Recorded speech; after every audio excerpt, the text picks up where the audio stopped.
Yes, sir. Mm. So in the previous class, we were in the hydraulic mean depth. Is my screen is visible to you? Yes, Yes, sir. sir.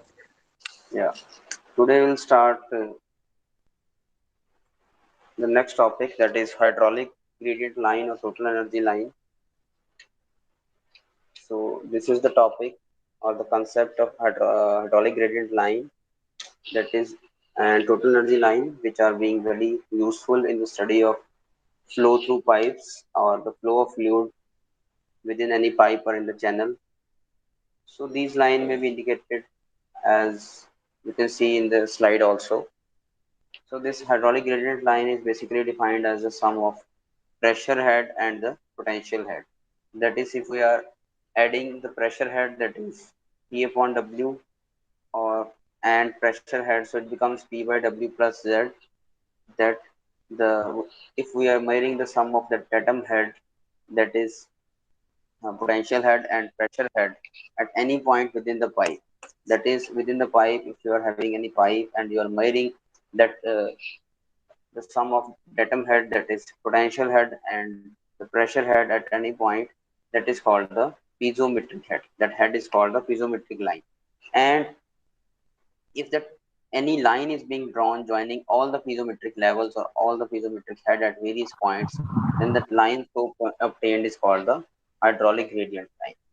That is, let us see in the figure that this pipe from which the fluid is flowing, you can see a tap is being attached on the right hand side, and this is a beaker on which the liquid is being filled, and we are measuring uh, the sum of datum head and pressure head at the various points of the pipe. That is, within this pipe we are measuring the pressure head and the potential head at the same points. Let us say we have considered 4 points within the pipes, and we are measuring the datum head and the pressure head at these 4 points. And also we are adding the pressure head and potential head at every point. Let us say we have A, B, C, and D, 4 points within the pipe, and on these 4 points, we are measuring the sum of pressure head and potential head on the first point, on the second point, third point, as well as on the last point D. So whenever we are measuring the sum of pressure head and the potential head, that is called the piezometric head at these 4 points, and after measuring the piezometric head at these 4 points, we are drawing a line joining all the piezometric levels. So this line, let us say the piezometric level at first point, piezometric head is this, second point is this, third point is this, and fourth point is this. So in this way, we are measuring the piezometric head. And whenever we are measuring the piezometric head and we are joining the piezometric head at the these 4 points, then that is called the and whenever we are joining this piezometric head, then a line is being drawn. Then that line is called a hydraulic gradient line. That, is it clear? This is called the hydraulic gradient line. Let us say on the first point, this is the piezometric head. The second point, this is the piezometric head, that is the sum of datum head and pressure head. Then third one, this is the potential head and the pressure head. This is the piezometric head. And on the fourth point, this is also the fourth point. This is we are also measuring the piezometric head. So whenever we are joining the piezometric head at the 4 points, then the line is being drawn. That line is called the hydraulic gradient line. Okay. So next is the total energy line. The total energy line in which we are calculating the total head at all the points. That is total head. What it means, that is which is the total energy per unit weight. That is with respect to the pressure head, potential head, and the kinetic head. That is P by W, P by W plus Z plus V square by 2G. Is it okay? So this is the hydraulic gradient line and total energy line are basically quite useful in measuring the flow of fluid in the pipes. So whenever the fluid is flowing through the pipe, there is a loss of energy, there is a loss of head, and the total energy is always decreases in the direction of flow. That is, in which direction the fluid is flowing. Let us say the fluid is flowing from, you can see this slide. that whenever the fluid is flowing from one end to the other end, that is there is and as soon as it is coming close to the exit point, the energy is decreasing. So the energy is decreasing in the direction of flow. So if the total energy at various points along the axis of the pipe is plotted, and by joining that line, the lines of wind is called the total energy, or it is called the EGL, that is energy gradient line. So it is also known as total energy line as well as the energy gradient line.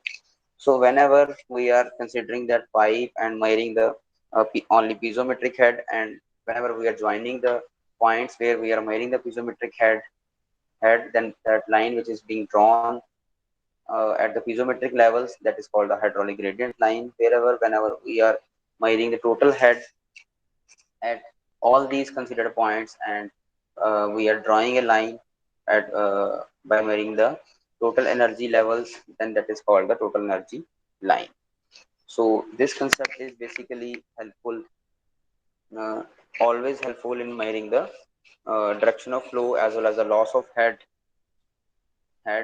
along the direction of flow. And also it may, that hydraulic gradient line also depends upon the pressure changes, because hydraulic gradient line is basically considered as sum of the pressure energy as well as the potential energy.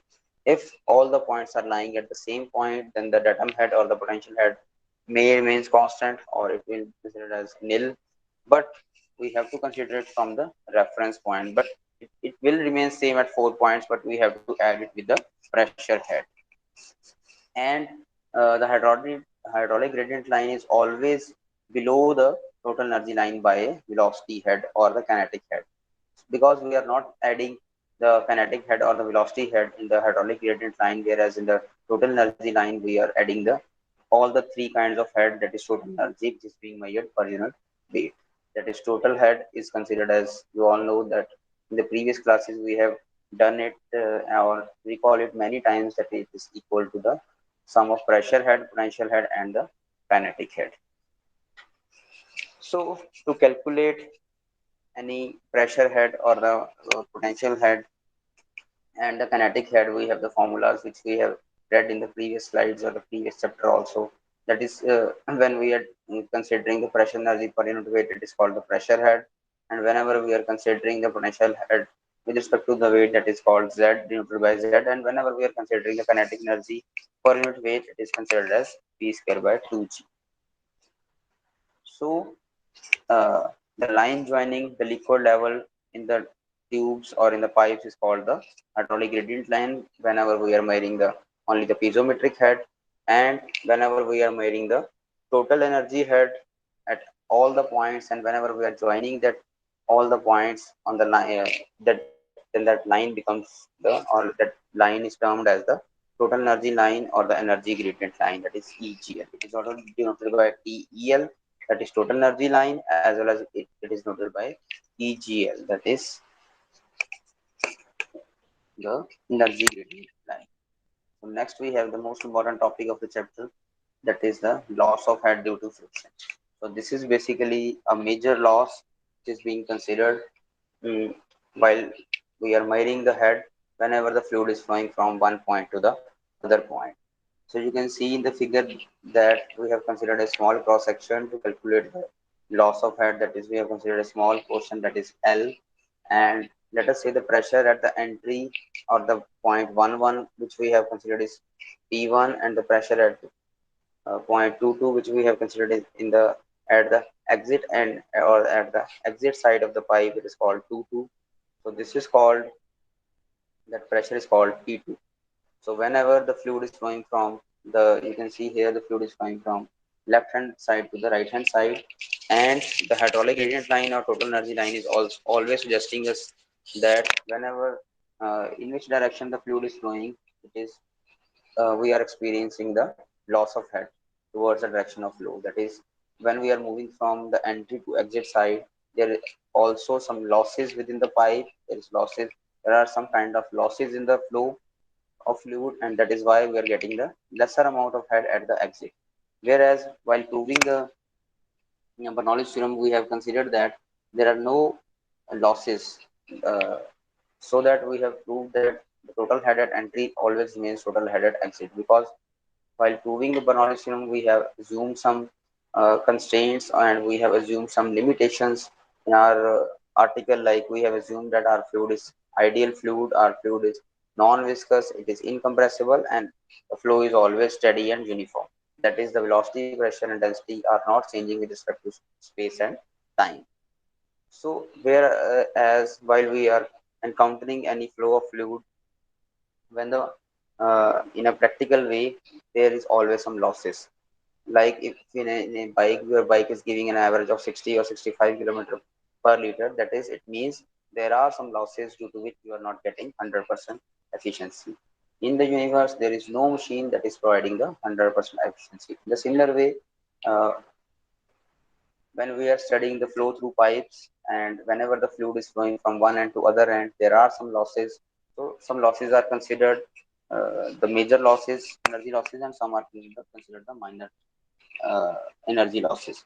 So whenever the water flow, it's experience some resistance to motion, due to which its velocity and ultimately the head of the liquid available may be reduced at the exit of the pipe. So considering the loss of head due to friction is the major energy loss, we are having an article to find out what will be the value of loss of head while we are having some friction in between the layers of the liquid, as well as there is a friction in between the layer of the liquid and inner portion of the pipe. You can see in the figure that there are infinite number of layers in between the liquid which is being flowing from one end to other end. So whenever the layers are moving in the parallel way or in the turbulent way, in the laminar way or the turbulent way, there are some resistance to the adjacent layers. Let us say we have shown here six layers which are being flowing from entry to exit. You can see six arrows at T1 and six arrows at T2. So whenever these six layers are moving from left side to the right side, so there is some friction, there is some resistance to the flow of each other. That is, all the adjacent layers are enforcing a frictional force in between the layers. So similarly, the layers which are at the outer side of the end of the flow of fluid, they are encountering the mm, friction in between the inner portion of the pipe and itself. So this is the frictional force which we have to count, due to which there is a loss of head. Loss of head means that is if the total head at entry is T1, the total head at exit will always be T2. That is T1 is always be greater than T2. That is T2 is always be less than T1, because there is some loss of friction, loss of head due to the frictional forces which are being experienced in between the pipes and in between the layers of the liquid which is being flowing from one end to other end. So you can see the arrow below the length of the pipe, that is on the arrow is being shown on from the right hand side to the left hand side. You can see the cursor of the mouse here. So this is the direction of frictional force which is encountering. We all know that the frictional force acts opposite to the direction of flow or direction of applied force. If you are pulling a chair, if you are pulling a table in the direction from left side to the right side, the frictional force always act in the right to left hand side. So it is always in the magnitude of the frictional force is always equal to the applied force, but it is in the with the negative sign, because the direction of frictional force is always opposite to the direction of flow or direction of pull or push. So similarly, in the case of the pipe, when the fluid is flowing from left hand side to the right hand side, that is from point 1, 1 to 1, 2, the frictional force will always act from the point 2, 2 to 1, 1. So this is why there is some losses of head within the fluid when the fluid is flowing from one end to the other end, and always we are getting a lesser amount of total head at the exit. So if you want to equate the equations, that is the total head at 1 must be equal to total head at 2, then you should add the loss of head due to friction with the right hand side, that is T1 must be equal to T2 plus loss of head due to friction. So that is, if you have 100 rupees on the start of the day and you have spent 80 rupees uh, at the end of the day and you are left with the 20 rupees, then if you want to match the equation, then 100 must be equal to 80 plus 20. So similarly, if you are having a T1 amount of total head at the entry of the pipe, and you want to calculate what is the value of the loss of friction, that is amount of money you have spent in the whole day So similarly, we are having the loss of head due to friction at, and we are measuring the loss of head due to friction at the exit point. So T1 becomes equal to T2 plus HF. That is HF means the loss of head due to friction. That is the symbol of the loss of head due to friction. That is, if you are going to calculate the value of loss of head, so it will always be equal to T1 minus T2. So T1 is always greater than, because at the entry point there is no loss, and as soon as the fluid is flowing from the one end to other end, and therefore uh, in the direction of flow, there are the friction is increasing and the loss of head is increasing, and similarly we are getting the lesser amount of head at the exit point. So next is the expression of the to finding the loss of head due to friction. Is it visible to you? That screenshot is visible to you? Is it? No, sir, it's not clear. So I should zoom it. So is it Now it's now clear? visible. Yes, Is sir. it clear now? Yes, sir. Yeah. So let us say there are some notations to find out the loss of head due to friction. Let us say L is the length of the pipe considered between the section 1 and 2, and small d is the diameter of the pipe, and capital V is the mean velocity of the water which is being flowing from one end to other end. P1 and P2 are the pressure intensities at section 1 and 2 respectively. That F dash is the frictional resistance per unit area per unit velocity, and capital P is the wetted parameter of the pipe. The wetted parameter is how we calculate the wetted parameter. We have done in the previous slides also, that it is always equal to, so that HF is equal to loss of head due to friction. So similarly, I have told in the previous slides, in the previous lectures also, that to find out in the every equation or to find out any expression, we have to apply the Bernoulli theorem on the sections. So similarly, we are applying the Bernoulli's equations between section 1 and 2. So total head at 1 is always equal to the total head at 2 plus loss of head due to friction. So that I have told in the previous slides also, previously also, the total head at entry must be equal to total head at exit plus the loss of head due to friction. So to find out the loss of head due to friction, and then we have to calculate T1 minus T2. So we have equated as a, or we have to write the equation as HF is equal to T1 minus T2. So putting the value of total head at 1 and 2 we are getting P1 by W plus P1 square by 2G plus Z1, that is Bernoulli's theorem. Similarly, on the right hand side, at the section 2 we have P2 by W plus V2 square by 2G plus Z2 plus HF. So since the pipe is in the horizontal position, you can see in the previous slide, the pipe is in the horizontal position. So the datum head, when we are measuring the uh, datum head or the potential head, so that diameter of the pipe is at the section 1 and 2. So Z1 is equal to Z2 because it is a uniform diameter pipe, and hence the axis remains same. There is no variation in the axis, and whenever we are measuring the potential head from a respective point, then Z1 it must be equal to Z2. So it becomes, we are uh, deleting it from the equation, so it becomes equal to P1 by W is equal to P2 by W plus HF. So similarly, we have also assumed that the velocity is same, so it is kinetic head. The same kinetic head is being experienced there. So it is P1 by W is equal to P2 by W plus HF. So to find out the value of HF, that intensity of pressure is reduced always in the direction of flow. So HF becomes equal to P1 by W minus P2 by W. So to find out the equation and to put in the value of the HF, we have to calculate the frictional resistance. So the frictional resistance is basically given as the frictional resistance per unit area of the wetted area, and the value of the wetted area and the square of the velocity.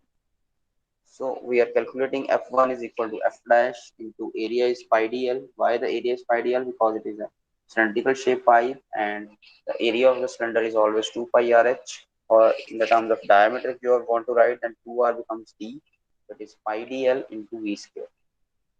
So pi d is always the perimeter, that is capital P. You can put the value of, you can see we can put the value of pi d as P. So that this is F dash into P into L into V square. So this is F1 So whenever the forces are acting in between the fluid from section 1 1 and 2 2, you can see the pressure forces at section 1 1 is P1 into A, and the pressure forces at section 2 2 is P2 into A. And whenever you want to calculate the frictional resistance, so it is always the opposite. It is always in the opposite direction. So it becomes equal to P1 minus P2 into A is equal to F1. So why it is called F1? Because the pressure intensity is decreasing whenever we are moving from point 1 1 to 2 2. So here the pressure intensity is more at the starting point, and as soon as the liquid has reached the point 2 2, you can see the pressure intensity has decreased. Why it has decreased? Because whenever the layers are moving from point 1 1 to 2 2, there is always a frictional resistance in between the layers of the liquid, and hence the pressure intensity has decreased whenever as soon as the liquid has reached from point 1 1 to 2 2. So due to the this frictional resistance, due to the decrease in the loss of head, so the pressure head has decreased when we have moved from point 1 1 to 2 2. So to find out the value of the frictional resistance, which is always acting in the direction opposite to the flow of fluid. So F1 becomes equal to P1 minus P2 into A. You can see the below expression. It is P1 minus P2 into A is equal to F1.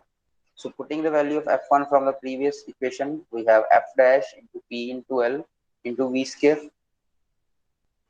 And from the equation 1, we have HF is equal to P1 by W minus P2 by W. And we are equating it as P1 minus P2 becomes equal to W into HF. Is it clear? Is it visible to you clearly? Yes, sir. Yeah. So it is P1 minus P2, and we are rearranging the terms. We are multiplying the weight with the HF, so it becomes equal to W into HF. Similarly, we are putting the value of the HF here, sorry, P1 minus P2 here, as we have calculated in the previous equation. It is F dash into P into L into V square by A, and rearranging it again. So at HF becomes equal to F dash by W into P by A into L into V square. So P by A is what? This is the that is hydraulic mean depth, that is wetted parameter to the area. So this pipe is basically the circular shape or the cylindrical shape. So it becomes equal to wetted parameter is pi d and area is pi by 4 d square. And whenever we are rearranging it, so it becomes equal to 4 by d. Pi and pi will be cancelled out and single d will be cancelled out. So HF becomes equal to F dash by W into 4 by D into L into V square. So rearranging it and putting the value of F dash by W as F by 2G, where F is the coefficient of friction in between the layers of the liquid and the layers of the liquid and the pipe. It is at F. So HF becomes equal to 4FL square by 2G. So this is the equation which is being commonly used to find the loss of head due to friction in the pipes, that is 4FL square by 2GD.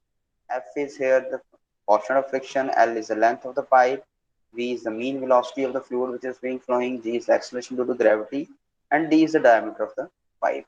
If you all know, if you know all the terms and the value of all these terms while calculating a loss of head, you can easily calculate the loss of head in the pipe.